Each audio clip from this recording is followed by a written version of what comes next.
मेरा नाम है हरिया, मैं काम करता हूँ बहुत बढ़िया, खाता हूँ खाना और रोज गाता हूँ गाना। अरे यार, आज तो बहुत देर हो गई। इस खतरनाक जंगल को देखकर तो मेरे हाथ पैर ठंडे हो गए हैं। अगर मैं वक्त पर गांव नहीं पहुंचा तो मालिक बहुत नाराज हो जाएंगे। तभी हरिया को एक आवाज सुनाई देती है। सुनिए हरु जी। अरे, ये आवाज किसने दी? तभी हरिया को सामने कुछ दूर एक औरत खड़ी दिखाई देती है। अरे भाई, ये औरत अकेली इतनी रात को इस जंगल में क्या कर रही है?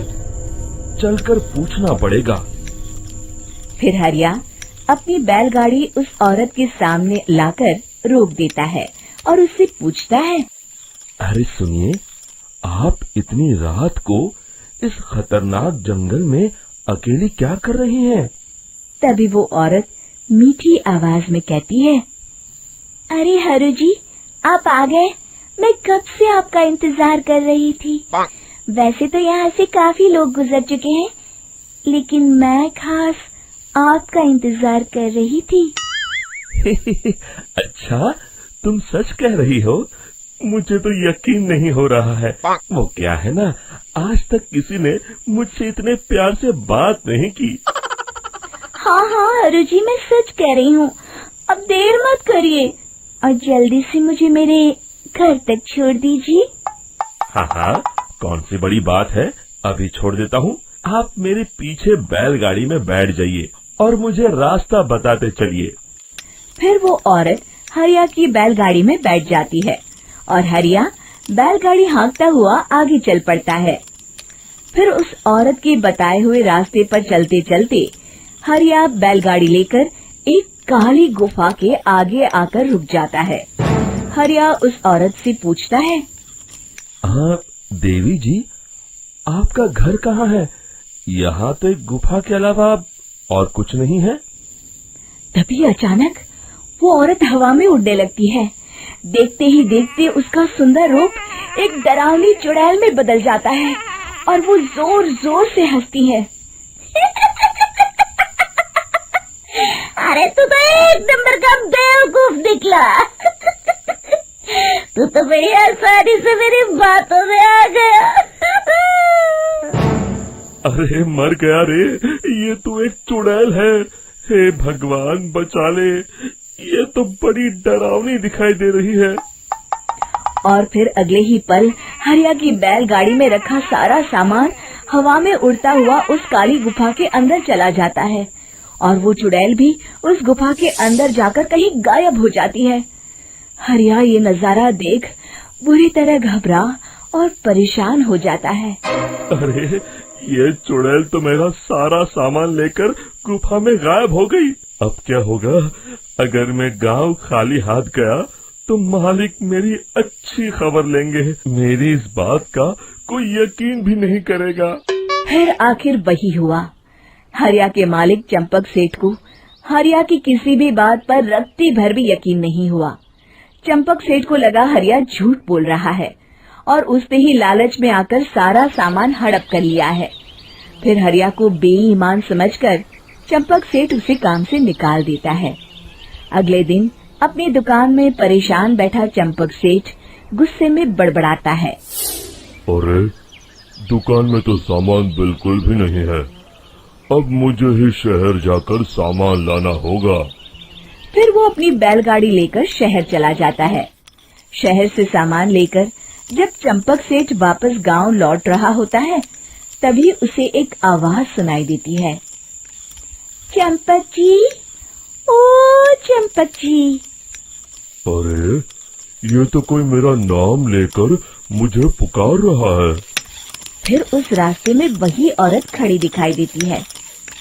फिर क्या था, हरिया की तरह चंपक सेठ भी उस औरत के पास अपनी बैलगाड़ी लेकर जाता है और वो भी उसकी चिकनी चुपड़ी बातों के मुंह जाल में फंस जाता है।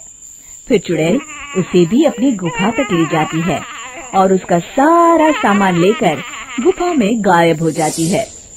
बेचारा चंपक सेठ लाचार होकर खाली हाथ गांव लौट आता है। फिर ये उस जंगल में रोज की बात हो जाती है। जो कोई भी शहर से कुछ लेकर गांव की तरफ लौटता, वो चुड़ैल उसे बेवकूफ बनाकर उसका सारा सामान लेकर गुफा में गायब हो जाती। एक दिन हरिया एक लकड़हारे को उसी जंगल की तरफ जाते हुए देखता है। फिर हरिया उसे रोकते हुए कहता है, अरे भाई, क्यों अपनी मौत को दावत दे रहे हो? मेरी बात मानो, आगे जंगल में मत जाओ, वहाँ एक बड़ी भयानक चुड़ैल रहती है। लकड़हारा हरिया की बातों को नजरअंदाज करते हुए कहता है, अरे भाई, मुझे पहले ही बहुत देर हो चुकी है, मुझे जाने दो भाई। शाम तक लकड़ियाँ काट कर शहर के बाजार में बेचना है। तुम अपनी ये कहानी किसी फुर्सत में बैठे इंसान को सुनाओ, मैं तो चला। इतना कहकर लकड़हारा वहाँ से आगे जंगल की तरफ चला जाता है। फिर अगले दिन गांव के मुखिया के घर के बाहर बहुत सारे लोग जमा हो जाते हैं। तभी हाथ में कुल्हाड़ी लिए खड़ा लकड़हारा कहता है, अरे मुखिया जी, अब आप ही हमें बचाइए उस जंगल वाली चुड़ैल से। हमारा सारा काम तो शहर से ही होता है। अरे मुखिया जी, उस चुड़ैल की वजह से तो मैं पूरी तरह बर्बाद हो गया हूँ। हम सबको मिलकर उस चुड़ैल का कोई इलाज करना पड़ेगा। तभी भीड़ में खड़ा वीरा कहता है, आप लोग चिंता मत करिए, कल से वो चुड़ैल किसी को नहीं लूट पाएगी। मेरे पास एक बहुत अच्छी तरकीब है। तभी चंपक सेठ उसका मजाक उड़ाते हुए कहता है, अरे तेरा नाम वीरा है तो क्या हुआ? तूने अभी उस चुड़ैल को देखा नहीं है? जाकर अपना काम कर, बड़ा आया। तब मुखिया जी कहते हैं, नहीं चंपक सेठ, मुझे लगता है हमें इस लड़के को एक मौका देना चाहिए। फिर सभी गांव वाले मुखिया जी की बातों से सहमत हो जाते हैं और वीरा शाम को एक बैलगाड़ी में कुछ सामान लादकर उस जंगल की ओर चल देता है। वीरा, ओ वीरा, कहाँ जा रहा है? तभी वीरा मुड़ के देखता है, वही चुड़ैल एक औरत के रूप में खड़ी है। अरे बहन जी, मैं आपको ही ढूंढ रहा था। देखिए, मैं आपके लिए क्या लाया हूँ। हैं? अरे वाह, तो खुद मेरे लिए इतना सामान लाया है। तू ही अकेला गांव में समझदार है। जरा देखो, मैं भी खोल के, बड़े भूख लगी है। जैसे ही चुड़ैल उस सामान पर से कपड़ा हटाती है, एक भगवान शिव की तेज रोशनी उसके अंदर मूर्ति से निकलती है और चुड़ैल अपने असली रूप में आकर जलने लगती है। अरे मैं जल रही हूँ, बचाओ! बचाओ! ओम नमः शिवाय, मर गई मैं! देखते ही देखते वो चुड़ैल राख के साथ उड़ जाती है और सभी गांव वाले भी वहां आ जाते हैं। शिक्षा बुराई पे सदा अच्छाई की ही जीत होती है।